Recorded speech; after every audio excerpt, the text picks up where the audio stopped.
How much does your car cost?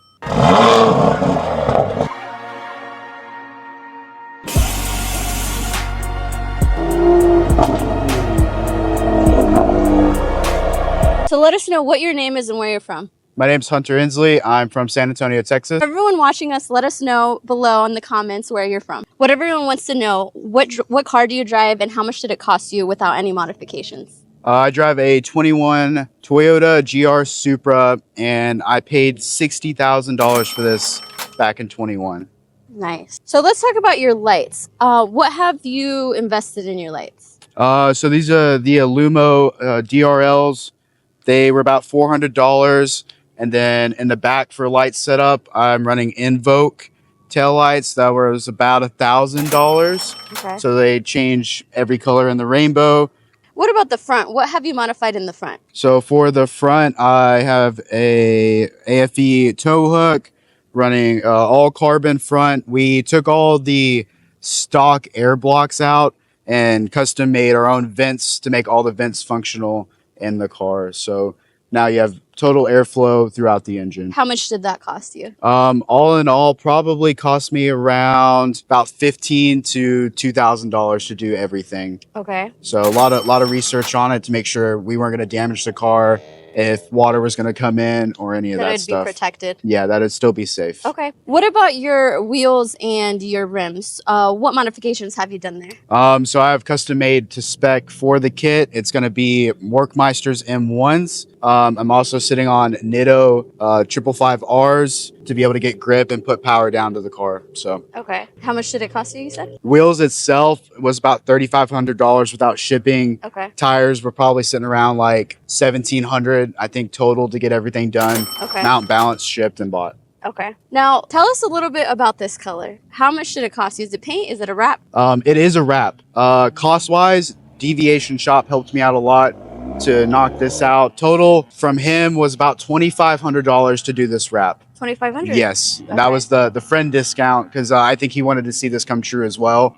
Usually for a wide body car like this, you're going to end up paying probably about $4,000 to probably just do everything. For the wrap itself? Yeah. I mean, it's beautiful. So Thank you. It's very beautiful. Yeah. Let's talk a little bit about the mirrors. You had mentioned you modified those as well. Yes, I'm not running stock mirrors anymore. I do have a race GT style mirror on the car now. What did it cost you? Cost-wise, I want to say it was about $1,200 just for the mirrors. What about the wing? How much did that cost you to modify? So the GT wing came from Pandem. We ended up modifying it a little bit more. So that was roughly about $7,000 after everything done. Including the carbon fiber? That was with the carbon fiber. We're right now it's the only one in the world. But we redid it in carbon fiber to make it a little bit more structural sound. Okay, perfect. Now, what have you modified from the interior? So interior wise, I have a JQ Works steering wheel. That's going to run you about $2,100. I highly recommend it for any A90 Supra owner. It's a really great improvement for your interior. Besides that, we got carbon fiber everywhere inside. After everything, I think carbon fiber is sitting around like $15,000 to $2,000 to do a full carbon interior. And then looking forward to it, but we have a cage coming in. So we'll end up putting a roll cage inside the car probably within the next 2 weeks. All right. So the future project that you're looking Future project, yeah. Okay, just ran out of time, you know, the gat crunch. So yeah. So let's talk about the wide body. How much did this modification cost? Total after everything, I want to say it was about 20 grand to do the whole kit. When we got the kit, it was a little messed up and we had to redo it and fix a lot of issues that happened with the car. So we ended up fixing the kit, getting it on.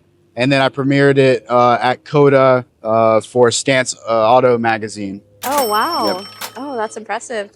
What about your suspension? Have you modified that? Yes, suspension is modified. I am on airlift, so I am bagged, which is a lifesaver for a kit like this. Yeah. So if I run into a little speed bump, it's not a big deal. I just drove it 17 hours. The bag's held up, so shout out to Air Ride. So the last thing, tell us about your engine. Have you modified anything? Wise, it's pretty basic. Running BM3, full bolt-on tune, nothing too crazy. Boost Logic exhaust, downpipe, Mishimoto air intake, and that's really about it. Just on pump 93, enough to enjoy to drive up here, and not have to worry about anything. We do have a big big boost turbo kit coming in. Like I said, we just didn't have time to do everything, so that's coming up pretty soon. Okay. Now, all the time that you've invested in your car and the money, would you consider selling it? I don't think I would consider selling this car. It just means too much for me. The reason that being is a bunch of my friends helped build this car. This is one of the cars I'm not gonna lie, did not build myself. Okay. And I think that means a lot because all my friends have helped me build this car. So There's a sentimental attachment to there's it. a memory for everything that has happened to this car. Yeah. You can ask any of them. This is has its own aurora to it and stories, and it continues to make stories and with my friends. Yeah. Is there another car that you'd be looking to get in the near future?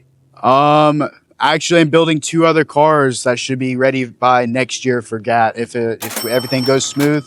I'm building a Panda Mustang right now, and then also building another Pandem 2JZ 350Z. But if I have to get my next one, I think I'm gonna go down get a R35 GTR. So that's gonna be the next car. Okay. So a lot to come. Lots to come. Lots to come. This is only the beginning. So what initially inspired you to start modifying? I grew up around the tuner scene a little bit. So when I moved to Fort Campbell, I was around a bunch of Slammed Enough family out there. Ended up hanging out with them. Had some good guidance and some good tasteful culture. You know, got away to where the stance scene is. So kind of just went down that route with it. The whole livery is basically inspired from Fast and Furious. Everyone's seen that movie. Yeah, for sure. But that's the movies I grew up, watching, playing Need for Speed and all that. So I love the crazy cars like this. And for anyone who wants to start modifying their cars, what advice would you give those people? Start small and find a good mentor. That's really that is the key. Being different is not always tasteful. Yeah. So there's a right way to do it, and I feel like there's a wrong way to do it. So find you a good mentor that you can kind of base yourself off of, and then take your own little twist to it and change it up a little bit. Thank you so much for sharing you. About your car. And for everyone watching us, make sure to comment below and follow us so that we can give you more content like this. Hit that follow button.